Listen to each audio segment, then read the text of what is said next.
Hello and welcome to my microeconomics informational video. Today, we'll be exploring Unit 1.1, which focuses on the concept of scarcity. I'm your host, Mateo Civic Plant, and let's dive right into it. Before we begin, let's review some important economic vocabulary that will help us understand scarcity better. The first term we need to know is scarcity. Scarcity refers to the limited availability of resources compared to the unlimited wants and needs of individuals and society.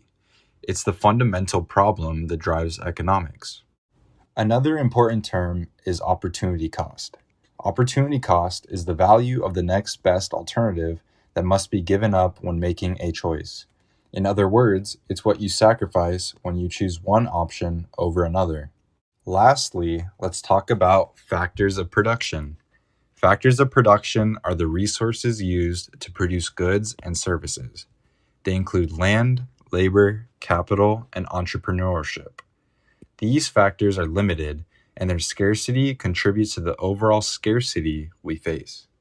Now, this story also introduces the single most important concept in economics: scarcity. It's the idea that we have unlimited wants and needs, but limited resources. Ideally, you could put thick armor on the entire plane, but that's probably not going to fly. And even if it did, the resources, the steel, the manpower, the machines to do so couldn't be used to produce other things. Now, old school economists use the term guns and butter to describe this concept, right? You have to choose between military spending, guns, and consumer spending, butter. But this is not just a wartime thing. It also applies to you in your everyday life. For example, you want to have guns. You want to be strong and buff and be muscular, but at the same time, you also kind of want to eat unhealthy foods that are slathered in butter, and you have to make a choice. You want to have guns or do you want to have butter? You can't have it all.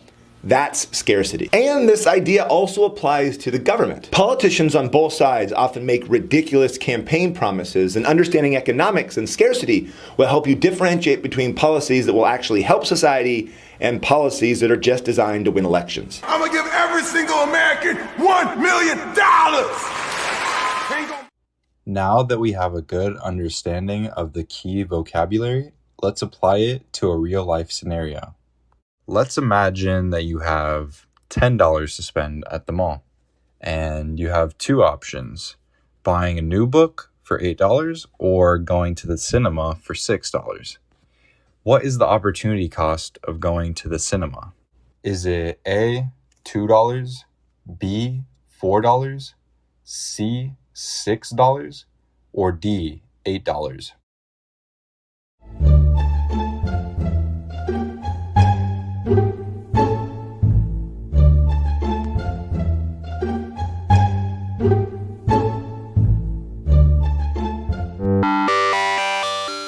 We're thinking A, which is $2, then you are correct. The opportunity cost of going to the cinema is the value of the next best alternative, which is buying the book for $8. By choosing to go to the cinema, you give up the opportunity to buy the book. Scarcity affects our daily lives and influences how we make decisions. It forces us to make choices, and these choices have consequences. Let's now consider a very common example of scarcity in microeconomics and is also applied to a real-world life scenario. Imagine you're a student with limited time and you have to choose between studying for an upcoming exam or going out with your friends. You have to weigh the benefits and the costs of each option and decide which one is more important to you. Scarcity doesn't just apply to individuals. It's a pervasive concept in the entire economy. For instance, a government has limited resources and must allocate them efficiently to meet the needs of its citizens. This involves making choices about how to distribute resources such as healthcare, education, and infrastructure.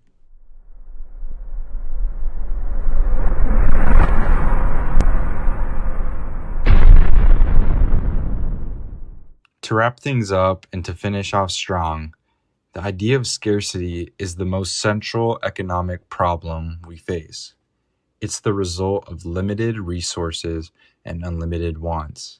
Understanding scarcity helps us make better decisions and comprehend the challenges faced by individuals, businesses, and governments. Thank you once again, everyone, for joining me today as we explored Unit 1.1, Scarcity.